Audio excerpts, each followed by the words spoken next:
பர்சனலா நீங்க எப்படி வேணா இருந்துக்கங்க சார், நமக்கு அதை பத்தி கவலை இல்லை, நமக்கு அது அவசியமும் இல்லை.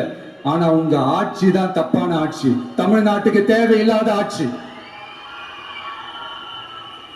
கொஞ்ச நாளைக்கு முன்னாடி கற்பனையா ஒரு விஷயம் ஒண்ணு சொன்னேன். இந்த முதல்வர் கூட விசில் சின்னத்துக்கு தான் வாக்களிப்பாரு அப்படின்ட்டு கற்பனையா ஒண்ணு சொன்னேன். ஆனா இன்னைக்கு நிஜமாவே நமக்கு ஆதரவா ஒரு கோஷத்தை எழுப்பியிருக்கிறாங்க. அது என்ன தெரியுமா? எங்க வாக்கு சாவடி வெற்றி வாக்கு சாவடியா. அதுக்கு அர்த்தம் என்ன தெரியுமா? எங்க வாக்கு சாவடி விஜய் வாக்கு சாவடின்னு அர்த்தம்.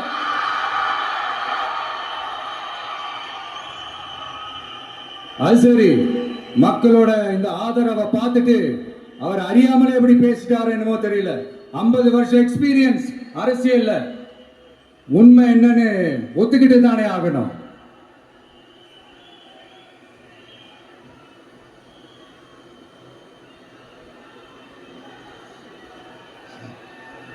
ஜனநாயகம்ங்கிறது பெரும்பான்மை ஆட்சி அதிகாரம் சார்ந்தது மட்டும் இல்ல, சிறுபான்மை மக்களின் உரிமைகள் உணர்வுகளும் புனிதம்னு நினைச்சு அதையெல்லாம் காப்பதற்கு பெயர் தான் ஜனநாயகம்னு 1963 அறிஞர் அண்ணா பார்லிமெண்ட்ல பேசினதை நாம இங்க சொல்றது ரொம்ப பொருத்தமா இருக்கும்.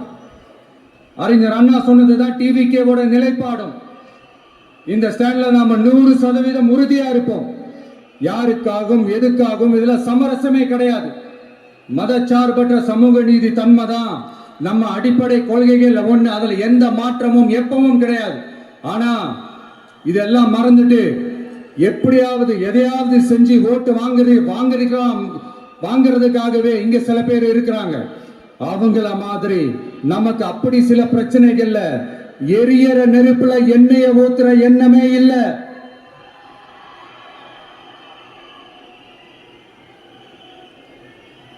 இங்க சில அரசியல் கட்சிகளும் சில அரசியல் தலைவர்களும் ஒரு சில நேரங்களில் அமைதியா இருந்தாலே போதும், ஒரு பிரச்சனையும் வராது. இப்போ கரண்ட்ல இருக்கிற சில பிரச்சனைக்கு வருவோம். இந்த கரண்ட் பிரச்சனைக்கு வருவோம். மாசம் மாசம் கரண்ட் பில்லு கட்டுற மாதிரி மாத்துவோம்னு சொன்னீங்களே, செஞ்சீங்களா? நிறைய வீடுகள்ல 100 யூனிட் தான் அந்த கரண்ட் செலவாகுது ஒரு மாசத்துக்கு. மாசம் மாசம் நீங்க அந்த பில்லு கொடுத்தீங்கன்னா அவங்களுக்கு அது ஃப்ரீ ஆயிடும். அவங்க அந்த காசு கட்ட தேவையே இல்லை. ஆனா 2 மாசத்துக்கு ஒரு வாட்டி அந்த பில்லு கொடுத்தீங்கன்னா, இப்ப சப்போஸ் அது 200 யூனிட்டுக்கு மேல போச்சுன்னா அது அவங்களுக்கு ஒரு மிகப்பெரிய சுமை தானே. இது எந்த கணக்கில் எடுத்துக்கிறது? ஒரு மாதிரி ஒரு மாடர்ன் கரப்ஷன் அப்படின்னு எடுத்துக்கலாமா? அடுத்து பஸ் வசதி. நிறைய கிராமங்கள்ல பஸ் வசதி இல்லைன்னு சொன்னா இந்த ஒட்டுமொத்த திமுக அரசும் கத்திக்கிட்டு வந்துருவாங்க. நாங்க பஸ் விடாத கிராமங்களே இல்ல அப்படின்னு சொல்லுவாங்க.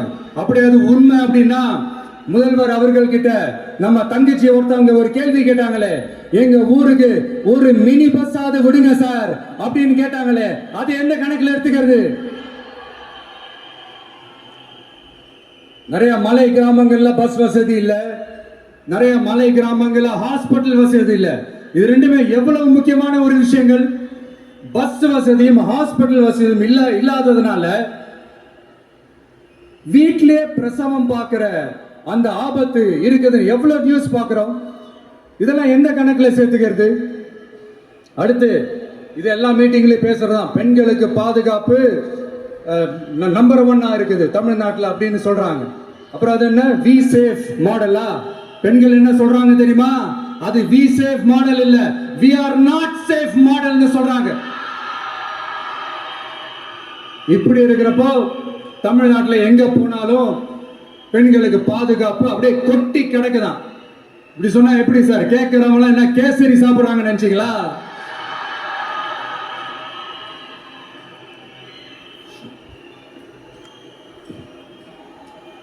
அடுத்து இந்த சட்டம் ஒழுங்கு, அது காணாம போய் ரொம்ப நாள் ஆச்சு. இவன் வேற, இந்த விஜய் வேற, எங்க போனாலும் இந்த மக்கள் கிட்ட இந்த சட்டம் ஒழுங்கை பத்தி பேசி ஞாபகப்படுத்திக்கிட்டே இருக்கான்னு முதல்வர் அவர்கள் அவங்க கூட இருக்கிறவங்க கிட்ட எல்லாம் சங்கடப்பட்டாராம். நாம் என்ன பண்றது? நாம தான் தமிழ்நாட்டோட விசில் ப்ளோயர் ஆச்சு. நாம் எப்படி சைலண்டா இருக்க முடியும்? நாமளும் கேள்வியா கேட்கிறோம், ஆனா பதில்லாம் வந்த மாதிரியே தெரியல. இருந்தா தானே வர்றதுக்கு. வச்சுக்கிட்டா வஞ்சனை பண்றாரு. 5 வருஷமா பதிலே சொல்லாம அப்படியே கடந்து வந்துட்டாரு. ஆனா இனிமே அப்பெல்லாம் இருக்க முடியாது, பதில் சொல்லி ஆகணும். மக்களே, இந்த தீய சக்தி, இந்த அட்ராசிட்டிய ஒரு எண்டு கார்டு போடணும் அப்படின்னா அவங்கள சுவிட்ச் ஆஃப் பண்றதுதான் ஒரே சொல்யூஷன். அதுக்கான ரிமோட் தான் வரப்போற எலெக்ஷன். அந்த ரிமோட்ல நீங்க அழுத்த வேண்டியது ஒரே ஒரு ஆப்ஷன். அதுதான் நம்ம விசில் சின்னத்தோட பட்டன். இத 4 விஷயத்தை நீங்க செஞ்சாலே போதும். ஒவ்வொரு இவிஎம் மிஷின்லயும் விசில் சின்னத்துக்கு நேரா இருக்கிற அந்த பட்டனை பச்சக்கு பச்சக்கு பச்சக்குன்னு ஒரு அழுத்த அழுத்துங்க. எப்படி? பச்சக்கு பச்சக்கு பச்சக்கு.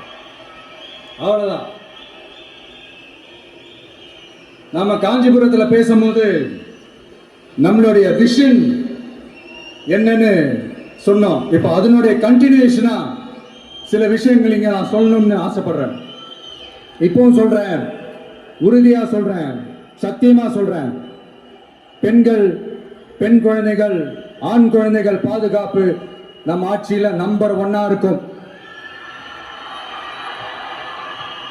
சட்டம் ஒழுங்கு ரொம்ப ரொம்ப ஸ்ட்ரிக்டா இருக்கும். அரசு பள்ளிக்கூடங்களும் கல்லூரிகளும் முதல் தரமா இருக்கும். போட்டி தேர்வுகளுக்குன்னு லட்சங்களை கொட்டி தனி கோச்சிங் சென்டர் போய் படிக்க அவசியமே இருக்காது. ஏன்னா கவர்மெண்ட் ஸ்கூல், காலேஜ் சிலபஸே போட்டி தேர்வுகளை ஈஸியா சந்திக்கிற வகையில் அந்த ஸ்டாண்டர்டுக்கு ஏத்த மாதிரி அமைக்கப்படும். உயர்நிலை பள்ளி பாடத்திட்டங்களிலேயே அடிப்படை அரசியல் சாசன சட்டம் சேர்க்கப்படும். மாநில மற்றும் ஒன்றிய அரசு அலுவலகங்கள், வங்கிகளின் செயல்பாடுகள் மற்றும் அவற்றை அணுகும் முறை குறித்து மாணவர்களுக்கு தெளிவான புரிதலை ஏற்படுத்தும் வகையில் தேர்வுகள் அற்ற செயல்முறை பாடமாக கற்பிக்கப்படும். இந்தியா முழுக்க உள்ள ஒன்றிய அரசு சார்ந்த கல்வி நிலையங்கள் மற்றும் அதன் சேர்க்கை அட்மிஷன் குறித்து புரிதலும் தெளிவும் மாணவர்களுக்கு உருவாக்கப்படும். அனைத்து அரசு பள்ளிகளிலும் பெண் குழந்தைகளுக்கு சுத்தமான, சுகாதாரமான மற்றும் தரமான கதவுகள் பொருத்தப்பட்ட ரெஸ்ட் ரூம்கள் அமைப்பது உறுதி செய்யப்படும். போதைப் பொருட்கள் இல்லாத தமிழகம் உருவாக்கப்படும். மாவட்ட கலெக்டர்கள் மற்றும் எஸ்பிகளில் சரி பாதி பெண்களாக இருக்கும்படி செய்வோம். மலை கிராமங்களில் அரசு ஆரம்ப சுகாதார நிலையங்கள் பிரசவம் பார்க்கும் வசதியுடன் அமைக்கப்படும். எல்லாருமா சேர்ந்து இந்த விஜயை எதிர்க்கிறாங்க. ஏன்னா இந்த விஜய் ஊழலை எதிர்க்கிறான், லஞ்சத்தை எதிர்க்கிறான், மக்களோட மக்களா நிக்கிறான். அந்த மக்கள் அவன் கூட நின்ற காண்டு. எப்படி? அந்த காண்டு தான் ஒட்டுமொத்தமா எல்லாருமா சேர்ந்து ஒருத்தனை எதிர்க்க காரணம். நீங்க எப்படி வேணா எதிர்த்துக்காங்க. 2 பேருக்கு நடுவுல தான் ஒண்ணு இன்னொன்னு. இந்த எலெக்ஷன் டேல மேக்சிமம் என்ன பண்ணுவீங்க? போவீங்க, ஓட்டு போடுவீங்க, வருவீங்க, அவ்வளவுதான் உங்களுடைய பார்ட்டிசிபேஷன். ஆனா இந்த எலெக்ஷன்ல நீங்க பங்கெடுத்துக்க போறீங்க. எஸ், உங்க வீட்டுல இருக்கிற ஒரு விஜய் தான், உங்க வீட்டுல இருக்கிற ஒரு விஜய் தான் வேட்பாளரா நிக்க போறாங்க. உங்க வீட்டுல நிக்கிற ஒரு வேட்பாளர்னா அப்ப உங்க வீட்டுல இருக்கிற மத்தவங்க எல்லாருமே வாக்காளர்கள் தானே. உங்க அம்மா, உங்க அப்பா, உங்க அண்ணன், உங்க தம்பி, உங்க சொந்த டிவிக்கு வேட்பாளர் அப்படின்னா அப்ப உங்க ஓட்டு விசில் சின்னத்துக்கு தான் எல்லாருக்குமே தெரியும். ஏன், நம்மளோட எதிரிகளுக்கு கூட அது நல்லாவே தெரியும். அதனாலதான் நமக்கு எதிராக அவ்வளவு அவதூறு பரப்புறாங்க. என்னென்ன அவதூறு பரப்புறாங்கன்றது உங்களுக்கே நல்லா தெரியும். ஆனா அவங்களுக்கு தெரியாது, என் மேல அவதூறு பரப்புனா அது மக்கள் மேல அவதூறு பரப்புற மாதிரின்னு. எனக்கு அரசியல் தெரியலன்னு சொன்னா அது மக்களுக்கு அரசியல் தெரியலன்னு சொல்ற மாதிரி. என்ன அசிங்கமா பேசினா அது மக்கள் அசிங்கமா பேசுற மாதிரி. எனக்கு எதிராக செய்யற ஒவ்வொரு செயலும் அது மக்களுக்கு எதிராக செய்யற செயல் அவங்களுக்கு தெரியாம போச்சு. இந்த விஜயும் மக்களும் வேறு வேறு இல்லை. இந்த விஜயும் மக்களும் ரத்தமும் சதையும் மாறி உடலும் உயிரும் மாறி ஒன்னிலிருந்து ஒண்ண பிரிக்கவே முடியாது. எஸ், சென்சிட்டிவான சென்டிமெண்ட், அது சென்சிட்டிவான சென்டிமெண்ட்.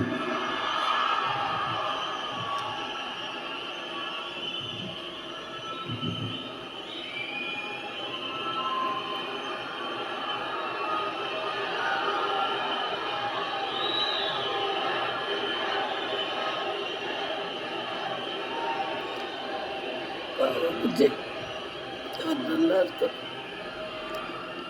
அவர் நல்லாவே இருப்பார்.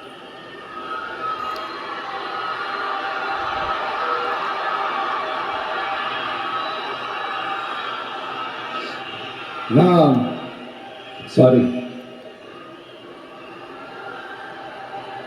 இதை யாரும் அசைக்க முடியாது.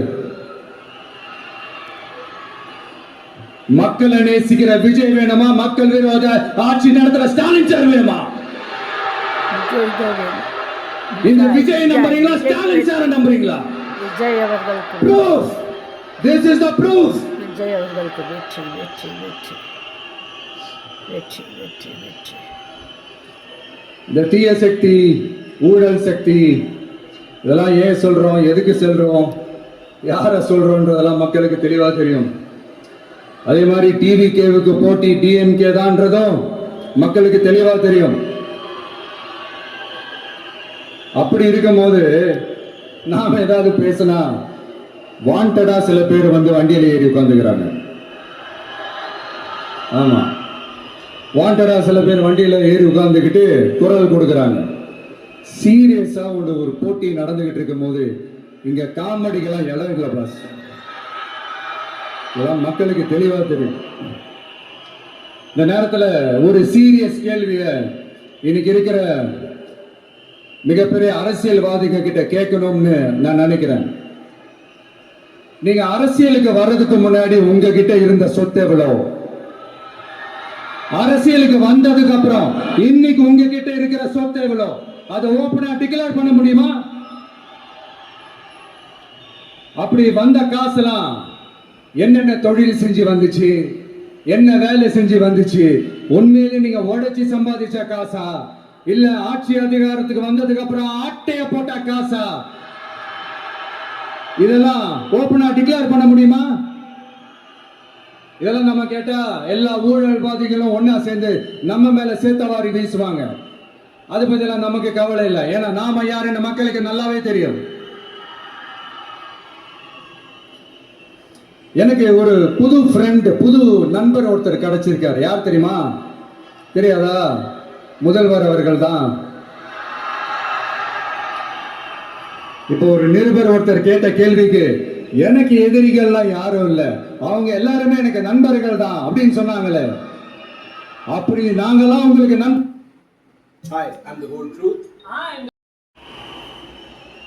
இப்போ நம்ம ஸ்டாலின் சார் அறிவாலயம் பக்கத்துல யாரு நடந்து போனாலும், அறிவாலயம் பக்கத்துல யாரு நிழலுக்கு ஒதுங்கினாலும் கூட்டணியில சேர்த்துக்கிறாரு.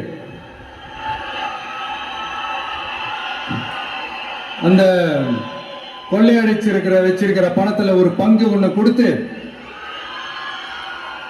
இந்த அதுக்கு பேர் வந்து கல்லாப்பெட்டி கூட்டணின்னு வச்சிருக்கிறேன். இந்த கல்லாப்பெட்டி கூட்டணி ரொம்ப கஷ்டப்பட்டு சேர்த்து இருக்கிறார். ஆனா அவருக்கு நான் சொல்றேன், இந்த அறத பழைய கூட்டணி கணக்குகளோ இந்த கொள்ளையடிச்ச பணத்தையே வச்சு எங்க மக்களை ஏமாத்தி எல்லாம் ஜெயிக்க முடியாது. ஏன்னா இது மாபெரும் மக்கள் சக்தியான வித்தியாசமான விசில் புரட்சி எலெக்ஷன்.